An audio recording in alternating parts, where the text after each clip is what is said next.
It's been said, if you never want to have sex again, get married. Sex is one of the most contentious issues in marriage today, second only to finances.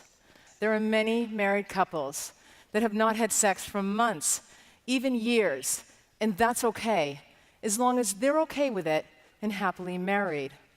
The problem arises when one person in the relationship wants sex and the other doesn't. According to a national newspaper survey of approximately 10,000 respondents, mostly married men, 75% were satisfied in their relationship, but more than 50% were dissatisfied with their sex lives. We're having sex, don't get me wrong, we're just having sex at the wrong time and with the wrong people. I'll get to that later. We're having sex before we get married, 10 years on average. So we are effectively in a long-term relationship and potentially quite sexually bored before we even mess up the marital bed. And that has its consequences.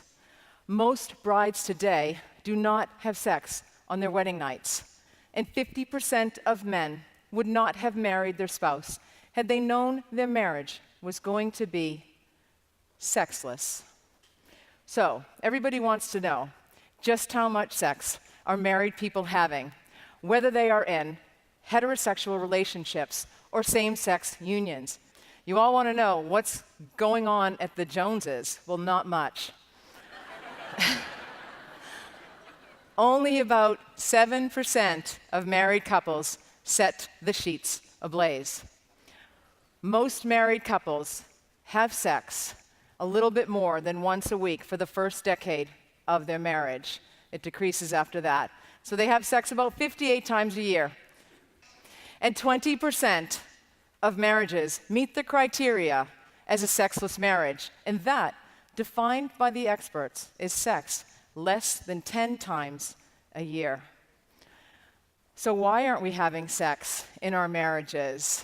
Well, there's a little-known chemical in the brain, conveniently called PEA, or P, and it's responsible for the elation, the excitement, and the euphoria that you feel when you meet somebody that you are sexually interested in. It's a fantastic feeling. This chemical is scourging through your blood vessels. You are so happy. That's how powerful this little chemical is. Well, what happens after 2 years, that chemical diminishes, as does sexual frequency. That's just about the time you might get married or may have conflict in your relationship. And that is why communication is key to great sex. Now, there's another reason we're not having sex in our relationship, and that has to do with the sex education that we provide. I'd like to share a story about myself.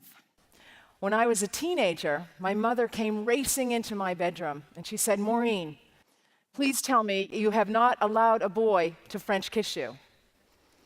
She was feeling terrible that this sex education came a bit late, and I was feeling horrifically guilty as an Irish Catholic girl that I'd French kissed a number of boys by that stage. We teach girls and women that sex is dirty and sex is bad or it's overrated. We say you're just going to get a sexually transmitted infection anyway, or you might get pregnant. This whole fear-based thing frightens women from enjoying sex. And we never talk about pleasure with girls and women or orgasm. And in fact, some women say orgasm's not important and that the journey is just as good as the destination. I disagree. Of course. I'm the one who French kissed all the boys as an Irish Catholic girl.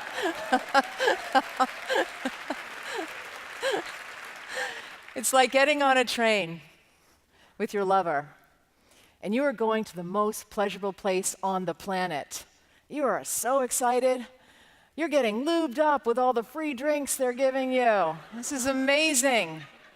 And just before you reach your destination, he gets off and you don't. You get my point.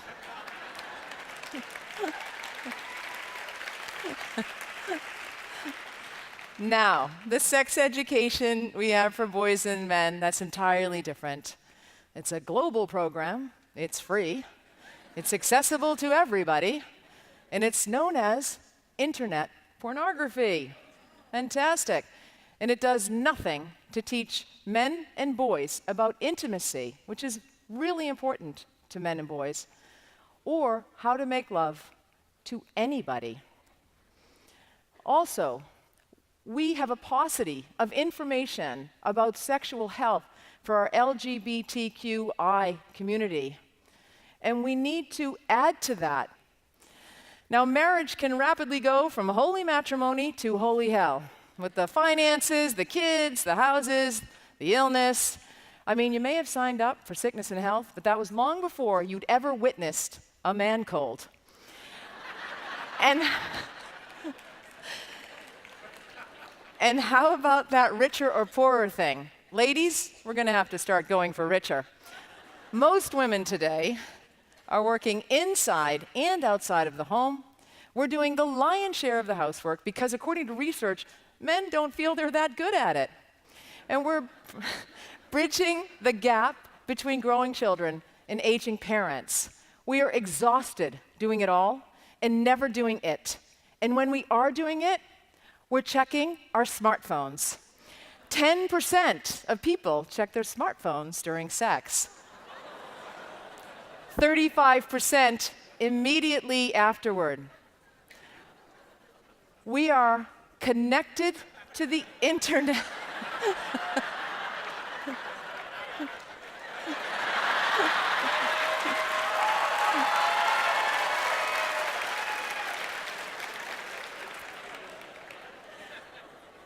We are connected to the internet and disconnected from our would-be lovers. Maybe this is the reason that the most common sex position for married couples is doggy style. No, it's not what you're thinking. Get your minds out of the gutter. This is the one where he's on all fours and begs, and she plays dead.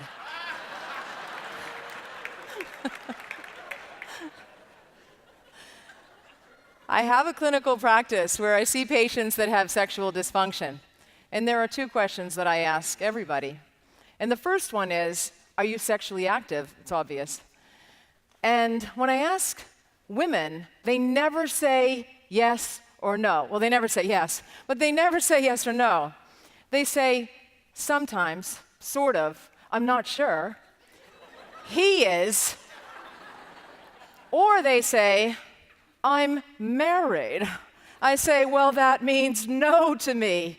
They say, yes, you're right, it is no. Most men complain that women never initiate sex.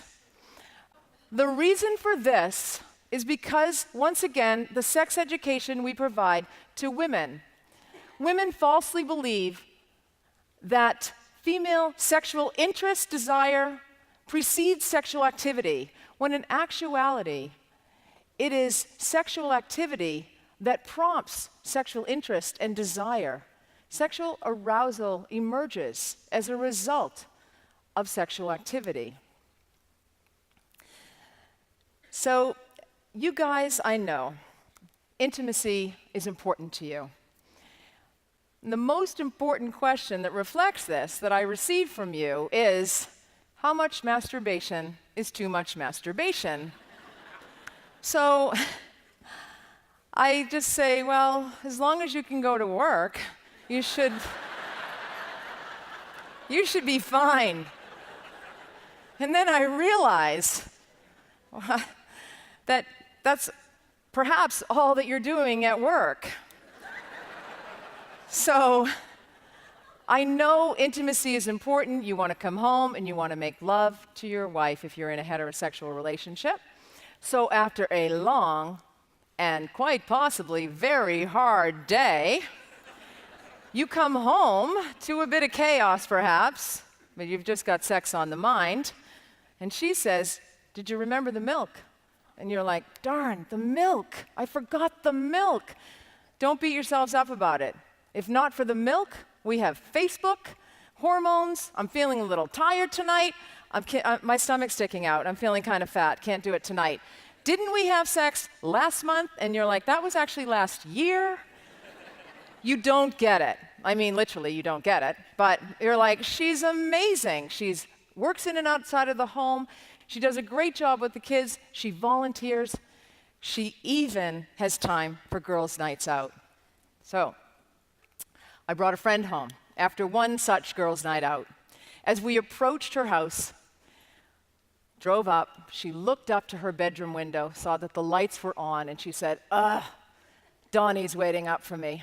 Do me a favor, drive around the block a few times until the light goes out.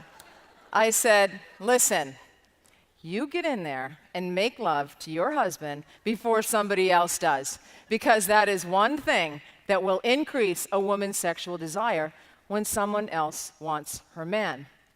Still unconvinced, she said, I decided to extol the health and beauty benefits that sex has for a woman.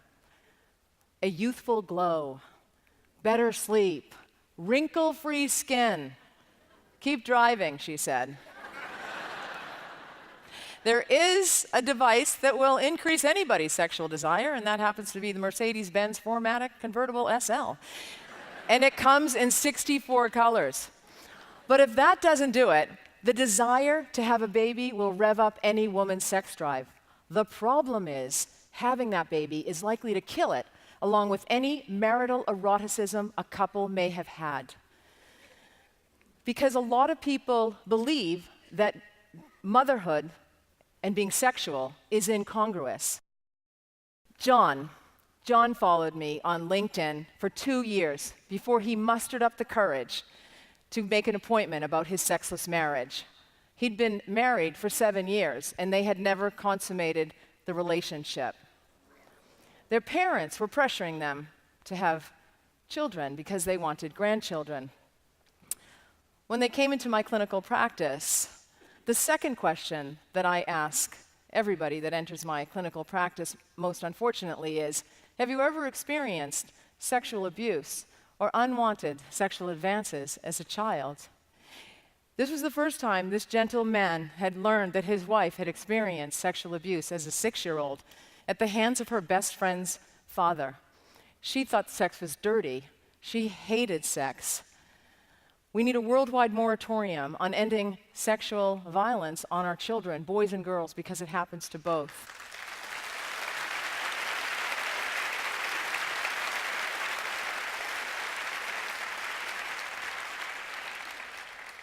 Healing from sexual abuse takes a lifetime. Ella had lived a lifetime. A widow, she said she wasn't sexually active, but she hoped to be. I thought, fantastic, somebody is going to have sex here. But she said, the problem, Maureen, is that these old guys can't get it up anymore. I said, well, Ella, you might have to go for a younger guy. She said, what's younger when you're 84? 70?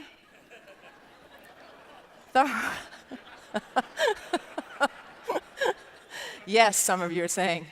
The hard truth is that men in their 30s and 40s may experience erectile dysfunction. Ella is going to have to go for a millennial.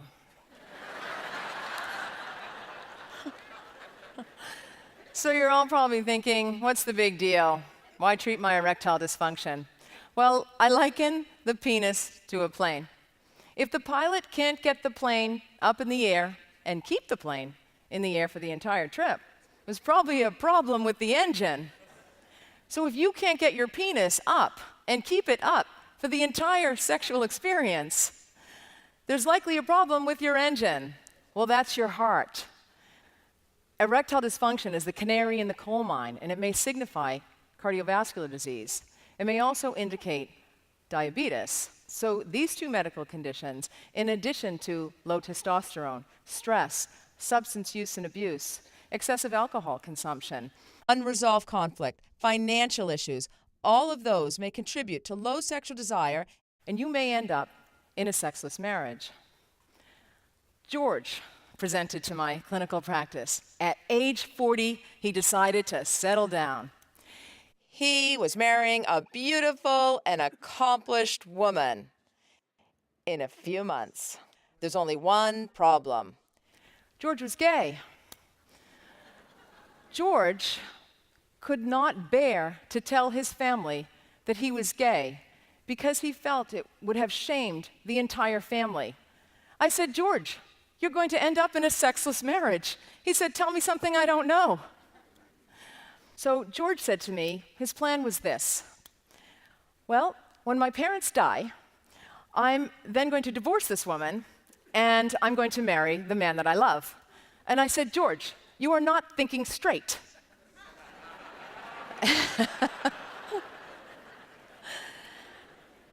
Sex is the barometer of the state of affairs in a marriage. People who live in sexless marriages report feeling frustrated, unloved, undesirable, unattractive, and the worst of all, lonely. And loneliness has been shown to increase vascular resistance and elevate blood pressure and lead to an early death. You are more likely to die from loneliness than you are from obesity or excessive alcohol consumption. When I educate women and I say, if you're not having sex with your husband, someone else may, they get upset and they say that I'm blaming women for men's bad behavior, when in actuality, I'm doing a community service. You see, men in sexless marriages cheat to remain in that marriage in general, and women cheat to leave a sexless marriage. And women cheat too. Nobody ever thinks we do. We're just sneakier about it. We just don't get caught. We're socialized very differently. This is one thing we have on you guys. Women cheat with other men, and women cheat with other women. And technology has made cheating accessible for everybody, from the politician to the stay-at-home parent. That quick swipe right can lead to an online, passionate love affair, from texting to sexting to secret phone conversations. The more two people communicate online, the more likely an in-person encounter will occur. But you can always blame your genes. The gene DN4N has been isolated in cheaters, and the sexless marriage, just the environment to turn on that gene. It's based on a system of pleasure and reward. The stakes are high, the reward substantial. It is the perfect cocktail to turn that love drug back on, PEA, and the cycle begins again. Historically, marriage was not based on mutual love, but rather it was an institution to acquire, of all things, in-laws, property, and physical labor. But at the turn of the 20th century, in America, egalitarian ideals and the emerging Hollywood movie industry burdened marriages with promising romantic love forever. And now we're living forever. Fantastic. Congratulations, you get to have sex with the same person for the rest of your life. The second most common question that I hear from patients is, when does sex end? Well, a 44-year-old asked me, he said, when does sex end, Maureen? 65? I answered him this way. A 22-year-old asked me, when does sex end, Maureen? 35? Everybody's older until you get there. I'm here to tell you that sex never ends. If you're healthy, you can have a...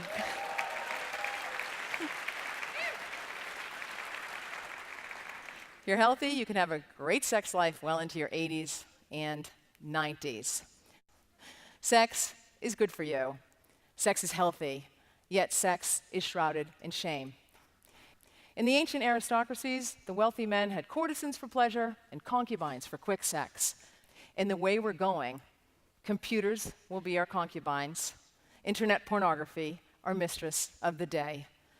Technology is fast replacing human connection at high speed. So how do you rev up the sexless marriage? Sex is about blood flow, sexercise. Every day, you want to have a daily workout. It increases your agility, your stamina. Women will experience more sexual sensation when blood is flowing to the genitalia. It also helps to treat erectile dysfunction. Also, get help for any of the sexual dysfunctions you may have. Vaginal dryness, it's an issue that happens to women who are on the oral contraceptive pill, who are breastfeeding, perimenopausal, postmenopausal, and there are treatments for you.